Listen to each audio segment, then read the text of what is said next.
Alors j'ai préparé ce sermon qui était un peu difficile parce que certains sermons sont plus encourageants que d'autres, mais certains sermons parfois nous amènent plus profond dans l'introspection. Et c'est un petit peu ce qui va se passer avec ce que l'on va entendre maintenant. J'espère que ces paroles vont vous parler. Nous sommes dans 2 Pierre, au chapitre 1, le verset 9. Et le titre de ce message est « Aveugle et myope ».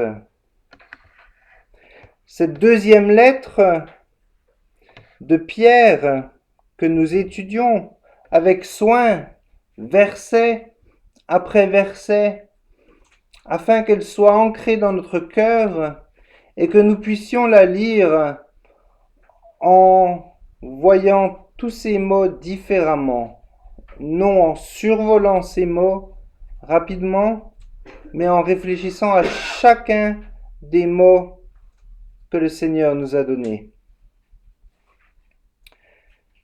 Oui, cette deuxième lettre de Pierre semble avoir été écrite pour le même public que la première. Les mots sont adressés aux chrétiens dispersés par la persécution. Nous en avions déjà parlé, particulièrement lors du culte pour l'Église persécutée. La deuxième lettre de Pierre est sans aucun doute écrite aux croyants. Mais le sujet de cette lettre particulière n'est pas la persécution elle-même, même si nous en avions parlé il y a 15 jours, nous avions expliqué ce qui se passait avec Hérode, avec César. Non, ce n'est pas la persécution elle-même, comme c'était le cas dans la première lettre de Pierre, qui se concentre vraiment sur ce sujet. Au contraire, ici, Pierre commence par aborder une question qui reste au centre de l'attention de l'Église aujourd'hui.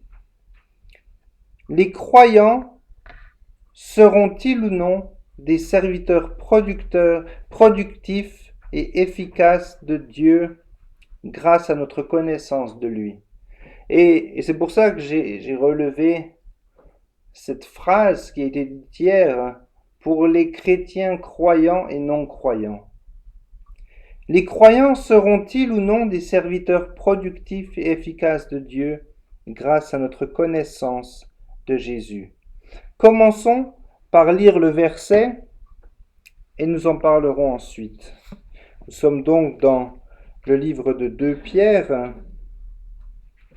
au chapitre 1, et je vais lire le verset 9. Mais celui en qui ces choses ne sont point est aveugle. Il ne voit pas de loin, et il a mis en oubli la purification de ses anciens péchés.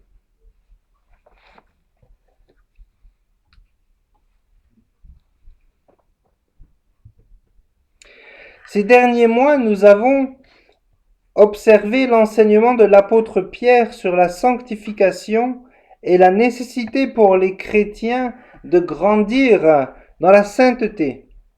Nous avons vu que notre progression vers la sainteté, par la grâce de Dieu, à travers nos bonnes œuvres, Dieu, en Christ, nous accorde tout ce dont nous avons besoin pour la vie et la piété. C'est ce que nous avions dit.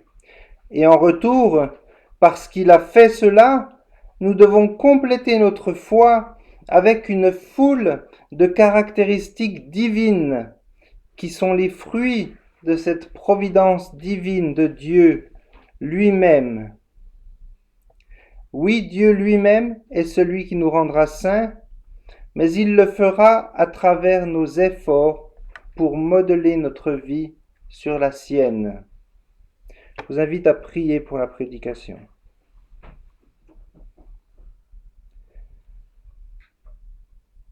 Seigneur, nous te remercions pour ta parole ouvre nos cœurs et calme nos pensées, afin que nous soyons en mesure de recevoir cette nourriture spirituelle que tu as préparée pour nous aujourd'hui. Amen.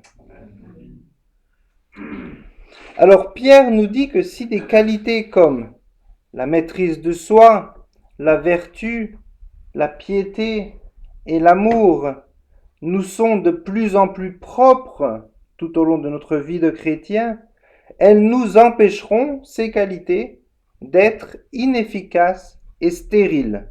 C'était ce que nous avions vu il y a 15 jours, au verset 8.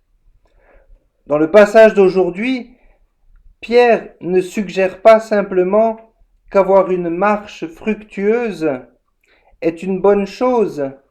Il nous dit que cette marche est essentielle à la vraie foi. Nous avons, grâce à ces avertissements concernant ceux qui ne recherchent, nous savons cela grâce à ces avertissements concernant ceux qui ne recherchent pas ces vertus divines. Ceux qui ne cherchent pas ces vertus divines sont ceux qui cherchent ces vertus divines sont ceux qui ont une vraie foi, qui porteront et même doivent porter de bons fruits. Toute l'Écriture confirme que seuls ceux qui portent du fruit pour le royaume sont vraiment sauvés. Nous pouvons le lire dans Jérémie 21, 14, dans Matthieu, chapitre 5, versets 15 à 20, chapitre 13, versets 1 à 23, dans Jacques 2, verset 26. Le verset 9 nous dit que ceux qui manquent de ces caractéristiques dont nous allons reparler ne sont pas seulement stériles, mais ils sont aussi aveugles. Ceux qui prétendent être chrétiens et ne manifestent aucun désir de croissance spirituelle ont peut-être oublié qu'ils ont été purifiés de leurs péchés passés. C'est ce que suggère ce verset. Il s'agit ici de dire que ceux qui prétendent connaître Jésus et qui pourtant ne s'efforcent pas d'atteindre la sainteté n'ont pas compris la véritable signification du pardon offert en Jésus-Christ.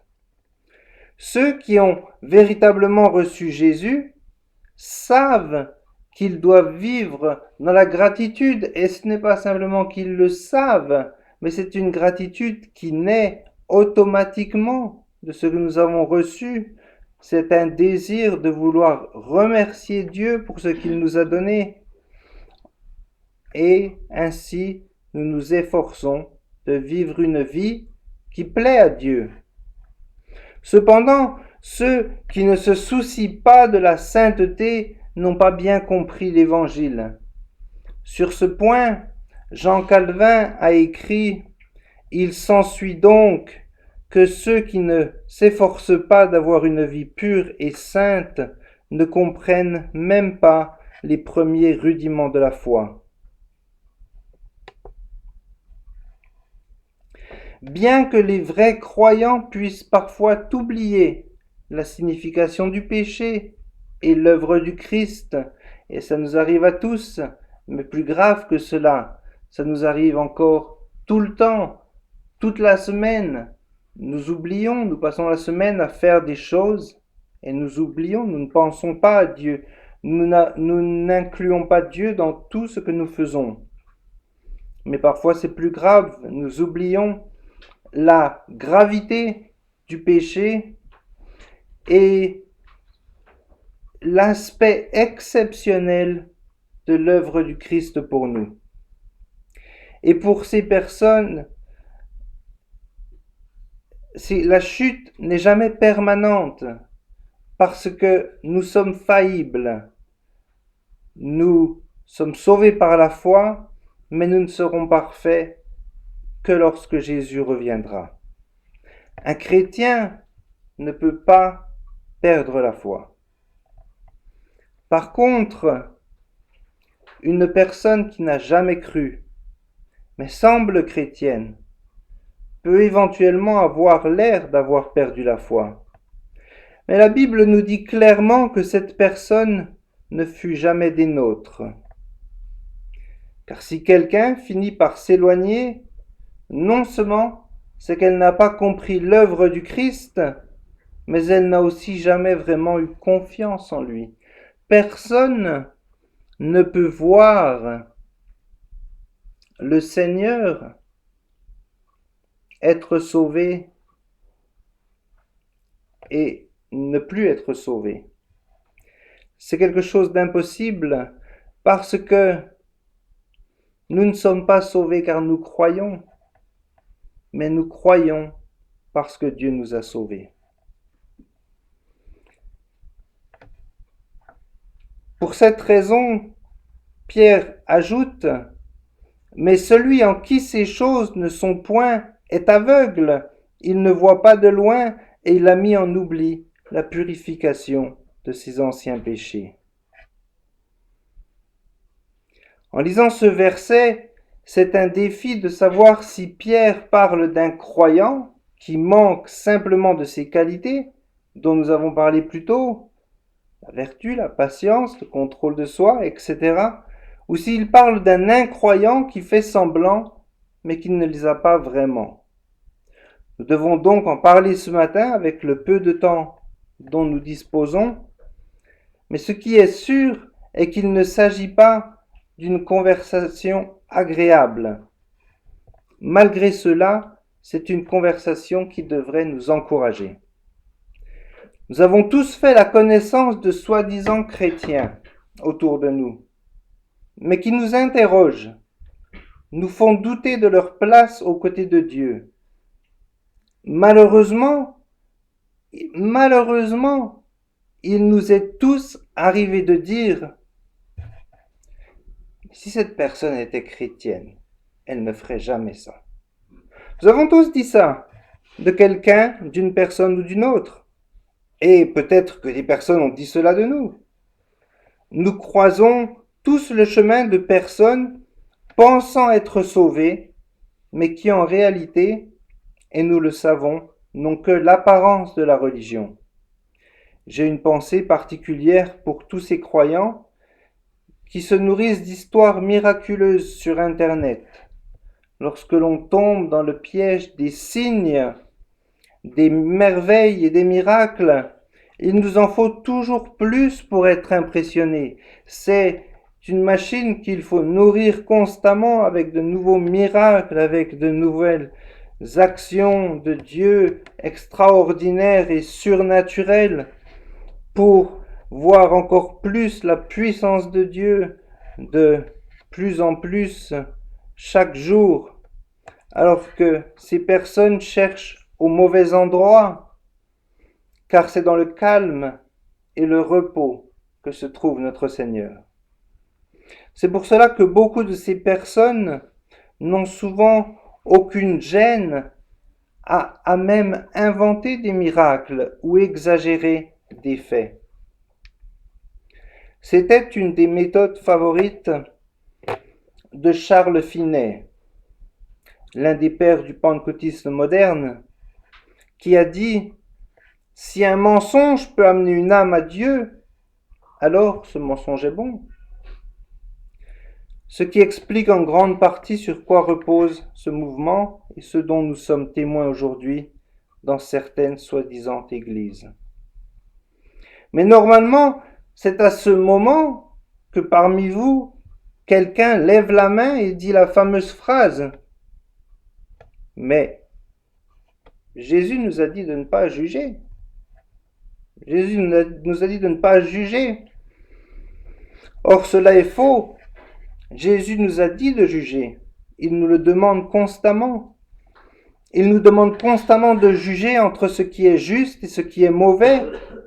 Il nous demande de choisir nos fréquentations, de choisir le contenu de nos lectures, de juger que tel film, tel endroit, telle musique ne convient pas, simplement car nous savons qu'il ne s'agit pas de quelque chose qui vient de Dieu, mais que c'est quelque chose qui vient de ce monde. Alors, avant de continuer, comment faire la différence entre ce qui vient de Dieu et ce qui vient du monde. Ce que nous devons comprendre est que lorsque Jésus utilise le mot juger, il l'utilise comme synonyme de condamner. Il nous met en garde contre un esprit de censure. Ceux qui ont une attitude hyper critique négligent souvent leurs propres fautes tout en étant très durs avec les autres. C'est ce que Jésus veut dire quand il poursuit, car du jugement dont vous jugez, vous serez jugés, et de la mesure dont vous mesurez, on vous mesurera. Jésus nous met en garde contre le fait d'être sévère envers les autres, tout en étant indulgent envers soi-même. Cela devient encore plus évident lorsque l'on considère les images que Jésus utilise pour illustrer son enseignement. Jésus utilise évidemment un langage hyperbolique. Vous voilà, dit-il, vous voilà satisfait d'avoir une poutre dans l'œil et pourtant vous faites un problème d'une paille dans l'œil de votre frère, nous dit-il. Il est donc clair que Jésus ne suggère pas que vous ne portiez jamais de jugement moral sur les actions des autres. En fait, il dit que vous devez commencer par porter un jugement moral sur vous-même, qui mène à une véritable repentance. Vous serez alors en bonne position pour juger les autres. C'est dans cet état d'esprit que nous en venons à cette personne dont nous parlons ce matin, que nous rencontrons peut-être tous les dimanches, mais pour qui peut-être que c'est une personne de notre famille, peut-être que c'est un ami, peut-être que c'est un collègue, une personne pour qui nous savons qu'il faut encore que le Saint-Esprit continue de convaincre son cœur. Pierre dit donc, pour celui qui n'a pas ces qualités, il est aveugle. Or, il est très difficile de juger de ce qui se passe lorsque l'on est aveugle. Le danger est que nous ne voulons pas arriver à cette situation où Jésus dit « Laissez-les, ce sont des aveugles qui conduisent des aveugles. Si un aveugle conduit un aveugle, ils tomberont tous les deux dans la fosse. » C'est l'image que nous avons là. Oui, Jésus dit cela faisant référence à la personne qui ne porte pas de fruits. Le verset précédent. Jésus introduit cette expression que nous venons d'entendre par toute plante qui n'a pas été plantée par mon Père céleste sera déracinée. Même aveugle, il faudrait être sourd pour ne pas entendre le message de Pierre. Ces qualités sont très claires. Elles sont mentionnées dans les versets 5 à 7.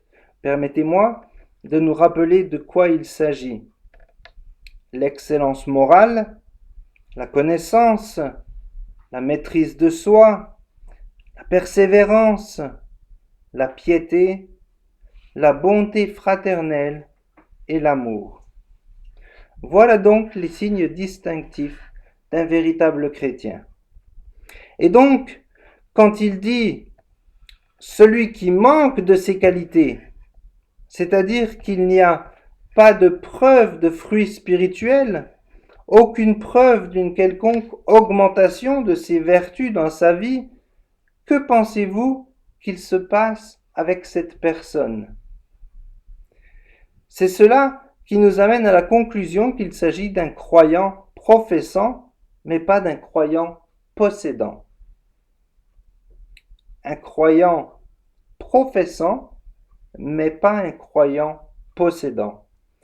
C'est-à-dire quelqu'un professant ses qualités au travers de la lecture de la Bible et de l'affirmation de sa vérité, mais lui-même ne possédant pas ses vertus personnellement.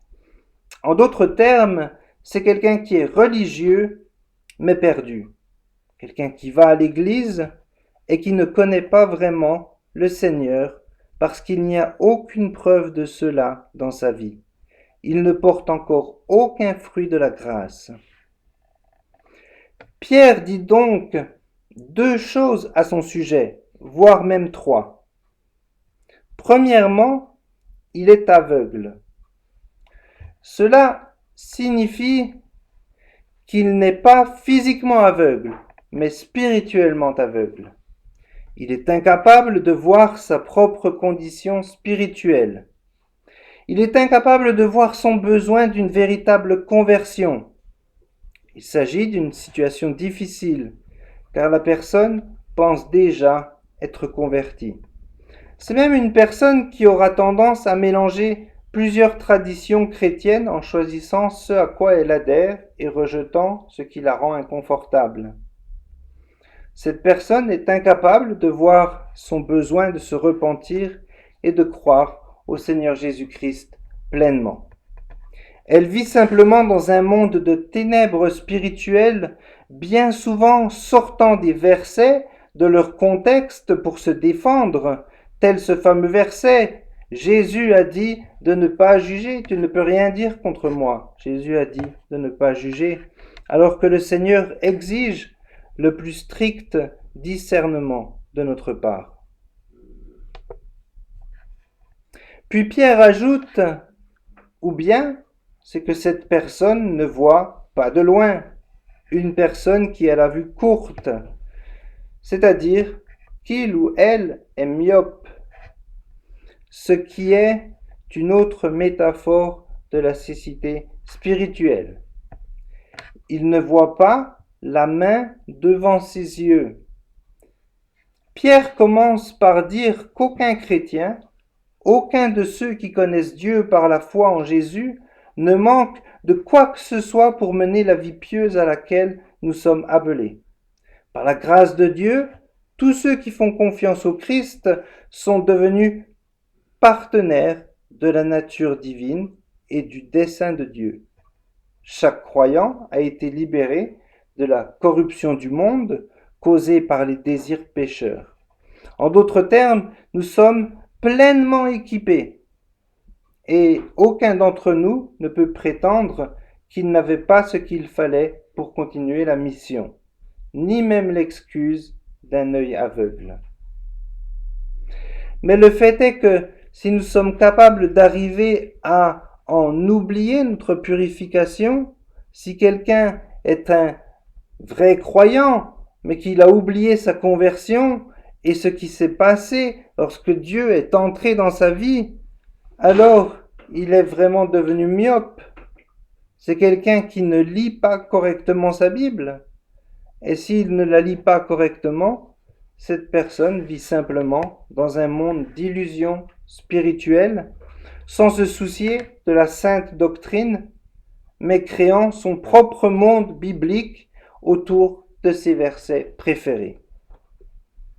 Et puis, il y a une chose encore, le jour de notre baptême est plus important que le jour de notre naissance, car il vaut mieux ne pas être né que de mourir non baptisé. Alors que tout le monde fête les anniversaires, trop peu de personnes sont capables de citer le jour de leur baptême par l'eau. Soyons clairs, si nous manquons de ces qualités, nous restons néanmoins enfants de Dieu par la foi en Christ. Notre salut éternel ne s'achète pas ou ne se conserve pas par nos propres efforts.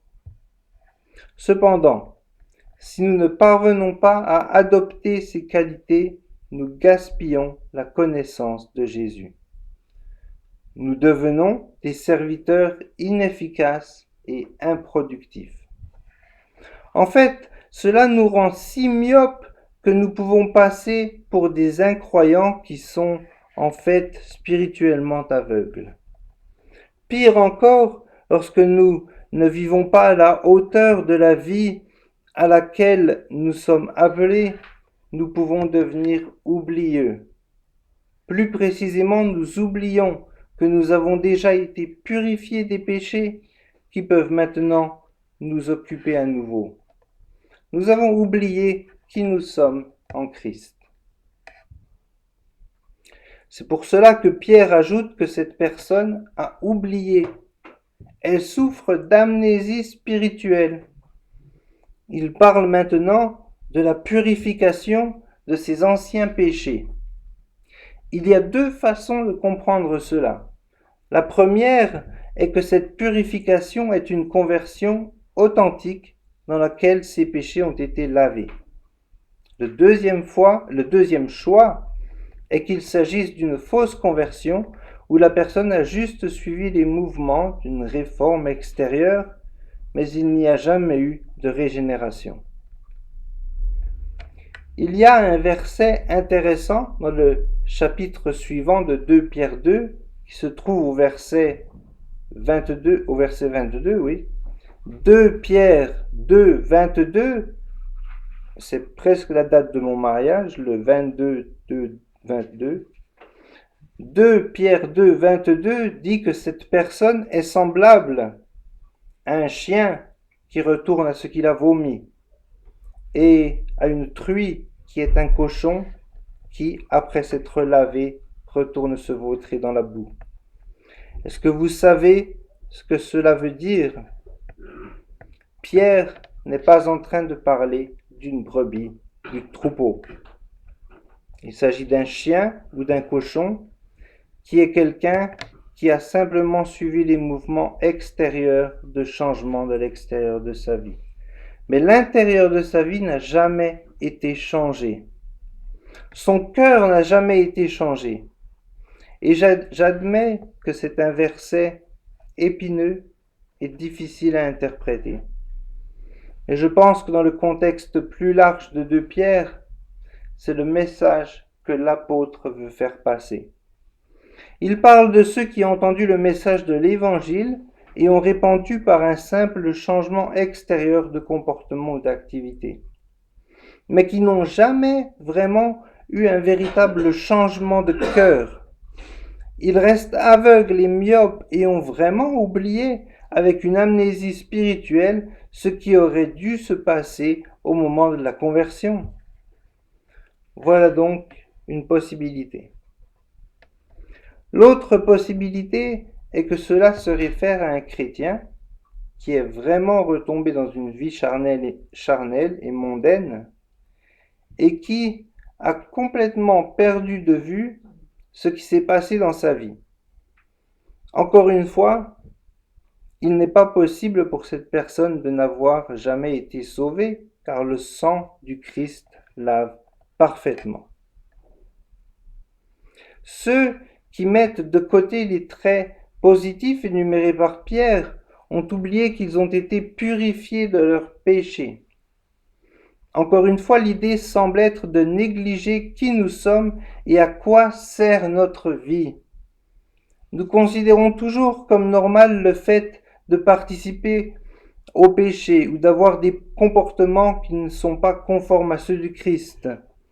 Au lieu de cela, nous devrions voir ces choses comme des choses dont nous avons été purifiés et dont nous avons le pouvoir de nous éloigner.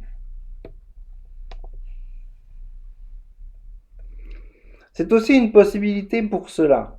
Je pense donc que, peu importe qui nous sommes, ce genre de verset est convaincant et stimulant.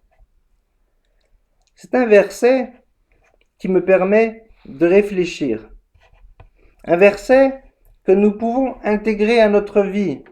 Premièrement, nous devons prendre ce verset pour nous-mêmes et nous faisons le diagnostic nécessaire.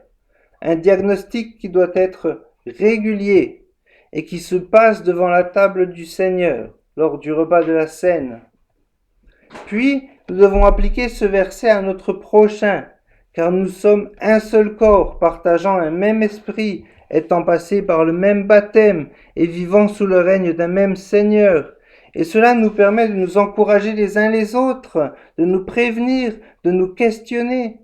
Mais soyons prudents, car il existe une grande différence entre mon voisin sur le banc de l'église et la vie d'une personne moins aisée qui, elle, a besoin de l'aide et de l'amour de son prochain. Il y a une différence avec les faux pasteurs, les faux enseignants qui ont tous les aspects de la sainteté, mais qui sont des ouvriers des synagogues du diable. Alors revenons à notre prochain. Et si nous savons que quelqu'un, actuellement, professant la foi, vit une vie de péché, faites-lui le plus beau des cadeaux. Parlez-lui et priez pour cette personne. C'est presque comme si nous pensions à eux tous les jours. Nous prions pour eux tous les jours. Il pourrait s'agir de nos proches qui ont fréquenté l'Église toute leur vie. Ne devrions-nous pas utiliser ces versets ici, dans la première partie de 2 Pierre, pour essayer de découvrir et de faire correspondre et de voir, au travers de cette grille de versets, s'ils ont besoin de notre aide, ou si quelqu'un s'est éloigné pour un temps? Ne restons donc pas inactifs. Qu'il s'agisse d'un croyant ou d'un incroyant, seul le Seigneur sait vraiment où se trouve cette personne. Et je crois que chacun de nous ici aurions pu nous tromper et dire que Pierre était perdu et que Judas était sauvé. Nous aurions pu nous tromper à ce moment-là si nous avions eu à les juger. Il est difficile d'évaluer quelqu'un de l'extérieur.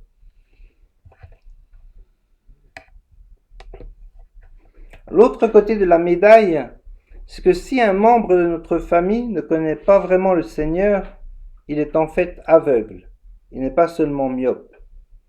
Peut-être qu'il y a une distinction à faire ici entre aveugle et myope. Peut-être que si vous êtes myope, vous avez une certaine vue, mais si vous êtes aveugle, vous n'avez pas la vue.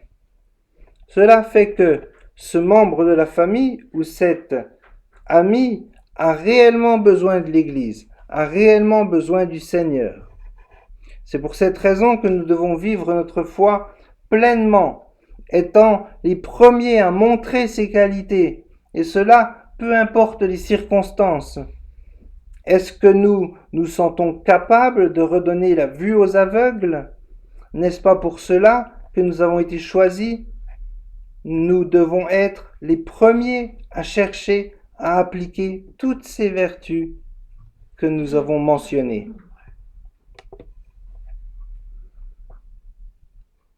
Encore une fois, il est essentiel de se rappeler que Pierre s'adresse aux croyants, des hommes et des femmes sauvés par la foi en Christ et qui passeront l'éternité avec Dieu. La perte tragique que représente l'abandon de ces qualités en vivant uniquement pour nous-mêmes est la perte d'une opportunité. Il ne s'agit pas de perdre le salut, mais de ne pas devenir ce que nous pouvons être ici et maintenant, utilisés comme Dieu l'a prévu pour accomplir son dessein sur terre. Nous devons montrer la preuve de la bonté et de l'amour. Comme toujours, ce verset nous en dit long sur notre situation avec le Seigneur. J'espère que vous et moi aurons encore plus d'occasions de faire preuve de bonté et d'amour fraternel les uns envers les autres. Je suis sûr que c'est également un besoin dans votre vie, car aucun d'entre nous n'est arrivé ici par hasard. Que le Seigneur utilise cela aujourd'hui pour nous encourager à marcher avec lui et à être attentifs à ceux qui sont autour de nous et qui n'y voient rien. Que toutes les bénédictions vous soient données dans le Seigneur Jésus-Christ. Lorsque vous examinez votre vie et le ministère spécifique dans lequel vous êtes impliqué, trouvez-vous que votre travail porte des fruits pour le royaume? Prenez un peu de temps aujourd'hui pour réfléchir aux qualités énumérées dans 2 Pierre chapitre 1 versets 5 à 7 et demandez-vous ensuite honnêtement où vous manquez et comment cela vous empêche d'être aussi productif que possible. Demandez au Seigneur de vous permettre de persévérer dans cette qualité et de trouver quelqu'un qui vous tiendra responsable de la pratique et de la croissance de cette qualité. Et cela nous aidera à porter des fruits. Regardons-nous les uns les autres. Nous sommes des frères et des sœurs. Nous pouvons nous entraider lorsque l'on voit qu'une personne a une difficulté particulière. Mais regardons aussi, n'oublions pas de regarder les personnes à l'extérieur, là où nous devons avoir un témoignage brillant, un témoignage puissant, pour que ces personnes aient envie de venir et d'en apprendre plus sur la personne qui nous a sauvés, Jésus-Christ. Je vous invite à prier.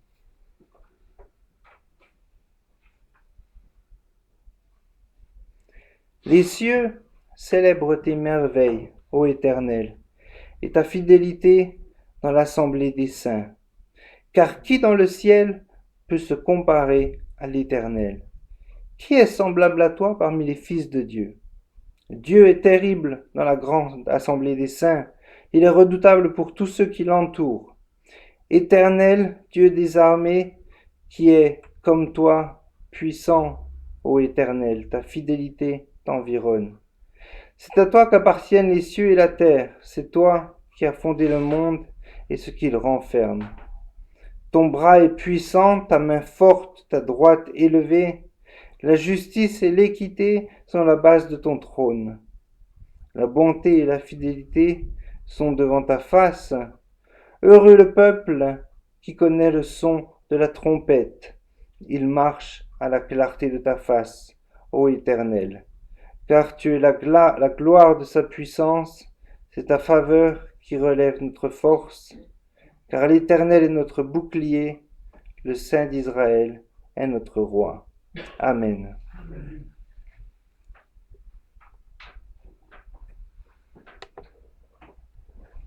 Je vous invite ensemble, en ce deuxième dimanche de l'Avent, à commencer Noël avec le chant Minuit chrétien.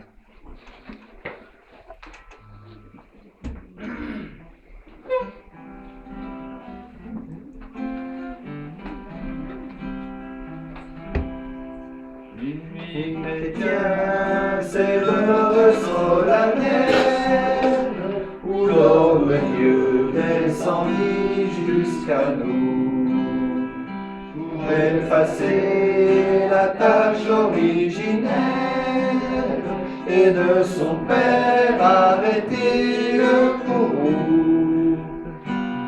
Le monde entier tressaille d'espérance à cette nuit qui lui donne un sauveur. Peuple à genoux, attends ta délivrance. Noël, Noël, voici le Rédempteur. Noël, Noël, voici le Rédempteur. De notre foi, la lumière ardente nous guide tous au berceau de l'enfant. Comme autrefois, une étoile brillante qui conduisit les chefs d'Orient. Le roi des rois naît dans la même crèche, puissant du jour, fier de votre grandeur. Ah, votre orgueil de l'un qu'un Dieu prêche, courbez vos fronts devant le Rédempteur. Courbez vos fronts devant le